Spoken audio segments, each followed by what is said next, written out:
Un club mythique en Espagne est en train de couler et personne n'en parle. Lanterne rouge de Liga avec seulement un point pris sur 15, Valence est au fond du trou. Pourtant il y a 20 ans, Los Che c'était quelque chose. Entre les deux Ligas remportées face au Galactique, les deux finales de Ligue des Champions consécutives ou encore l'Europa League en 2004. Et surtout des noms comme David Villa, David Silva, Pablo Aimar et j'en passe. Mais avec Peter Lim à sa tête, Valence n'est plus que l'ombre de lui-même. Si l'impact négatif du Singapourien ne s'est pas vu tout de suite, il suffit de voir l'évolution de l'effectif au fil des années pour s'en rendre compte. Ça c'est le 11 des vainqueurs de la Coupe du Roi face au FC Barcelone en 2019 et ça c'est celui qui a affronté le Barça à Mestalla en août 2024. Ouais, ça fait quand même mal. Entre stade fantôme, transfert douteux et club à l'abandon, on va parler du Valencia CF, mais avant ça n'oublie pas de t'abonner à Cop Football. Lorsqu'il débarque à Valence en octobre 2014, Peter Lim est accueilli comme un héros. Pour les supporters, le multimilliardaire singapourien va sauver le club alors en grande difficulté financière. En partie à cause d'un projet de nouveau stade qui les a endettés. Car avec un coût de plus de 300 millions d'euros, le Nou Mestalla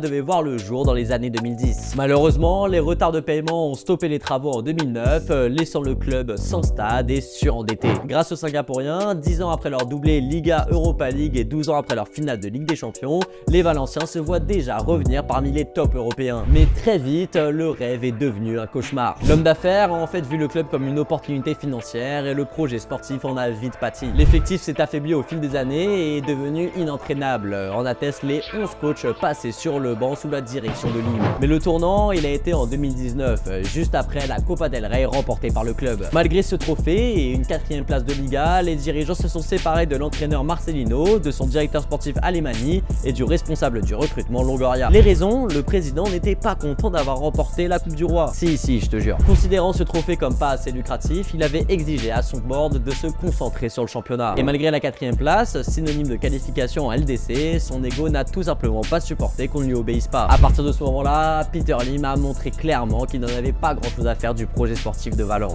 Malgré les 228 millions d'euros obtenus par la vente des joueurs depuis 2019, dont des noms importants comme Ferran Torres, Gonzalo Guedes ou Carlos Soler, le club n'a recruté que pour 115 millions d'euros. Pour Peter Lim, le Valencia Club des football n'est qu'un moyen de faire du trading, et plus particulièrement avec l'agent Jorge Mendes. Ce dernier, il a placé un bon nombre de ses clients chez Los Che. En fait, Valence n'est plus qu'un club satellite pour les joueurs du super agent. À lui seul, le Portugais aurait réussi à faire vendre ou acheter plus de 300 millions d'euros à Valence. Une stratégie à but lucratif qui n'a pas du tout plu aux supporters, qui ont vu un manque de respect pour le club. Et depuis 5 ans maintenant, de multiples actions ont été émises contre Peter Lim. Menées par le collectif Libertad VCF, les fans sont prêts à sauver leur club. Des manifestations pendant les matchs et même aux abords du stade, comme en 2021. Mais le dirigeant et son entourage ne veulent pas lâcher le club, qui représente pour eux un bénéfice monstre. Aujourd'hui dernier de Liga, Valence est au bord d'une saison historiquement malheureuse. Si le spectre de la relégation régnait depuis des années, il pourrait bien arriver cette saison et condamner totalement le club. Et toi, qu'est-ce que tu penses de la descente aux enfers de Valence? Est-ce que tu les vois revenir au top niveau un jour? Dis-le moi en commentaire.